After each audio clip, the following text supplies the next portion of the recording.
On a freezing February night in 1973, 200 Native American activists armed with rifles and resolve stormed the tiny village of Wounded Knee, South Dakota. They seized the trading post, torched the museum, and raised a flag of defiance against the U.S. government. Their leader, Russell Means, stood before a crowd of FBI agents and declared, "We're not leaving until every broken treaty is honored." This wasn't just a protest. It was a 71-day siege that left 2 dead, 1 U.S. Marshal paralyzed, and a nation forced to confront its forgotten promises. The site wasn't random. 3 years earlier, in 1890, the U.S. Army massacred 250 to 300 Lakota here, mostly women and children, in one of the bloodiest chapters of American history. Why did these activists risk everything to occupy this haunted ground? And what drove them to declare their own nation in the face of federal roadblocks and gunfire? Let's dive into the untold story of Wounded Knee. 1973. Wounded Knee, 1973, wasn't a sudden explosion. Its roots sank deep into the turbulent 1960s when America was a battleground of ideals. Close your eyes and see Minneapolis, 1968. Native families huddled in drafty tenements, their wallets empty. Their kids dodging cops who'd slap cuffs on them for kicking a can down the street. This was the birthplace of the American Indian Movement, or I Am a Lifeline for Native people drowning in urban despair. Clyde Belcour and Dennis Banks. 2 Chippewa men forged by reservation scarcity and city grit didn't bother with polite requests. They launched AM to fight a system where 50% of urban natives were jobless landlords, slammed doors in their faces, and police locked up Native men at 5 times the rate of white men.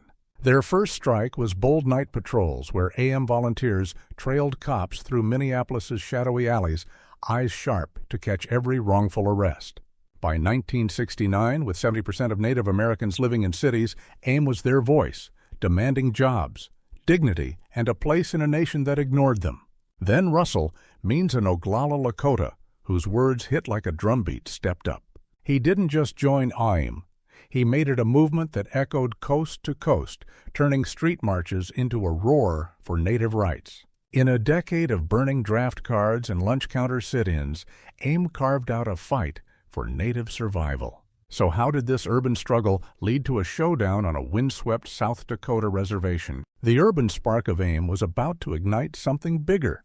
By 1972, the movement was no longer just patrolling Minneapolis streets. It was charging toward a national showdown. Imagine a caravan of 900 Native activists, their cars and vans stretched across highways from Seattle and San Francisco, rolling through dusty reservation roads. This was the trail of broken treaties, a bold protest to slam the U.S. government's neglect of Native rights. They stopped at reservations, rallying communities crushed by poverty and broken promises demanding action on jobs, schools, and sovereignty. The caravan's climax came in Washington, D.C., when AIM stormed the Bureau of Indian Affairs building on November 2, 1972. For 6 days, they held the place barricading doors and waving banners, insisting the government face the economic and social wreckage on reservations. The White House caved, promising to tackle Native issues and paying for the protesters' trip home. But the fire kept burning. Back in February 1972, the death of Raymond Yellow Thunder, a Lakota man beaten and left to die in Gordon, Nebraska, pushed AM to occupy the town's community hall. Their stand forced local officials to create a human relations board to probe Native grievances. Then, in January 1973, another tragedy struck Wesley Badhart Bull. Another Lakota was stabbed to death in Buffalo Gap, South Dakota. The killer, Harold Schmidt, got a slap on the wrist with an involuntary manslaughter charge, sparking outrage. AIM marched into Custer, South Dakota in February 1973, and the protest turned chaotic with the courthouse and Chamber of Commerce going up in flames. The government took notice, branding AIM as troublemakers and ramping up surveillance. Meanwhile, on the Pine Ridge Reservation, things were boiling over. The Oglala Lakota were fed up with their tribal president Richard Wilson, elected in 1972. They accused him of pocketing tribal funds, strong-arming opponents, and ignoring the tribal council's rules. When an impeachment effort flopped, the U.S. Department of Justice sent 50 U.S. Marshals to Pine Ridge, ready for a fight. The stage was set, the tension electric. What would it take for these scattered protests to explode into the siege of Wounded Knee? The protests and clashes of 1972 set a fuse, and on February 27, it exploded. Picture a snowy night in Wounded Knee, South Dakota, a tiny village on the Pine Ridge Reservation. 200 AIM members and their supporters' faces set with determination swept into town. They didn't just show up, they took over, seizing the trading post, the museum, the gas station, and every church in sight. This wasn't a random spot. Wounded Knee was sacred ground scarred by the 1890 massacre, where the U.S. Army gunned down 250 to 300 Lakota, mostly women and children, leaving 25 soldiers dead in the snow. For AIM, this was a stand to honor that pain and fight for a future. Their goals were laser-focused, overhaul the corrupt Pine Ridge tribal government, and shine a spotlight on the injustices choking Native lives across America. Russell Means. AIM's fiery voice stood tall, demanding Congress hold hearings to expose reservation poverty, dig into Bureau of Indian Affairs corruption, and honor the 1868 Fort Laramie Treaty, which promised Lakota land and rights the government had ignored for a century. The response was swift. U.S. Marshals won. FBI agents and BIA police swarmed in, throwing up 6 roadblocks and 5 observation posts to choke off Wounded Knee like a fortress under siege. Armored vehicles rumbled and snipers took positions, cutting off roads to keep supplies and people out, but AIM was ready. Supporters slipped through the hills, hiking rugged overland trails to smuggle in sacks of food, bandages, and even ammunition, keeping the occupation alive. The lines were drawn, the stakes sky high. How long could AIM hold out against a federal stranglehold? The takeover of Wounded Knee was just the beginning. By early March 1973, the village was a tinderbox.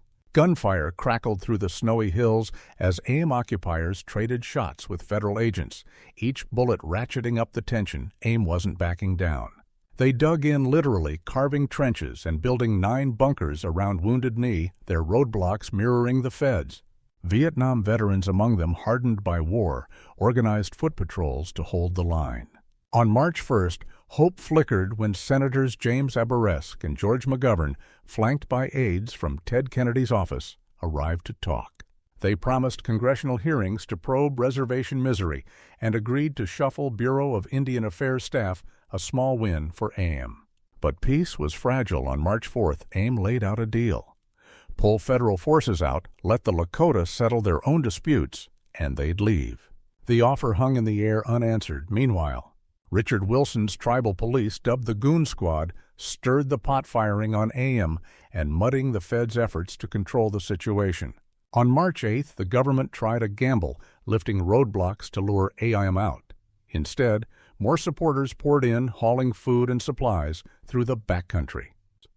By March 11th, AIM and the Lakota upped the stakes, proclaiming the independent Oglala Nation, or Ion, claiming sovereignty under the 1868 Fort Laramie Treaty. Their demands were bold gut, the BIA oust Wilson Scrap, the tribal constitution revive the 1934 Indian Reorganization Act, and treat the Lakota as a nation. That same day, paranoia spiked when AIM grabbed 4 postal inspectors thinking they were spies. After 4 hours, they let them go, but trust was gone. On March 12th, an FBI chase after a supply van sparked a firefight, leaving an agent with a bullet in his wrist. Tensions boiled over on March 26th, when Wilson's rogue roadblock outside the federal perimeter triggered a fierce shootout. U.S. Marshal Lloyd Grimm took a hit, paralyzed from the waist down.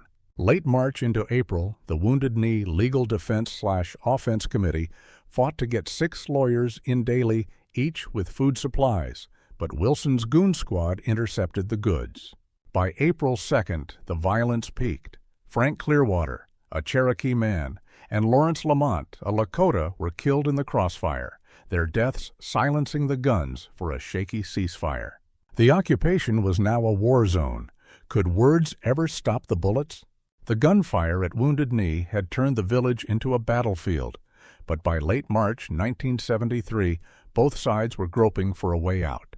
Picture a tense meeting in a cramped Wounded Knee Church Civil Rights Division officials and FBI agents sitting across from AM and Lakota leaders, hashing out complaints about Richard Wilson's harassment and his siphoning of tribal funds. These talks were a flicker of hope, but the standoff dragged on. On April 5th, the breakthrough seemed close. An agreement was struck. Russell, Means would turn himself in. AM would lay down their weapons by April 7th. And the White House would open talks on native treaty rights. But the deal crumbled fast, Means ever defiant. Insisted AM never agreed to disarm until the White House sat down with them. He was arrested, made bond, and walked free, leaving the occupation in limbo.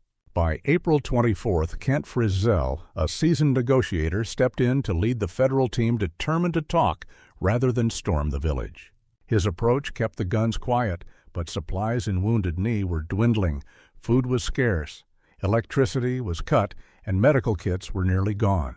On May 5th, a major step forward came when Leonard Garment, a special consultant to President Nixon, sent a letter promising a meeting with Lakota elder Frank Fools Crow to revisit the 1868 Fort Laramie Treaty, but only after the occupation ended. That same day, a final deal was sealed by May 9th. All occupiers would leave Wounded Knee, identify themselves, and surrender their weapons, with those facing warrants risking arrest. The clock was ticking.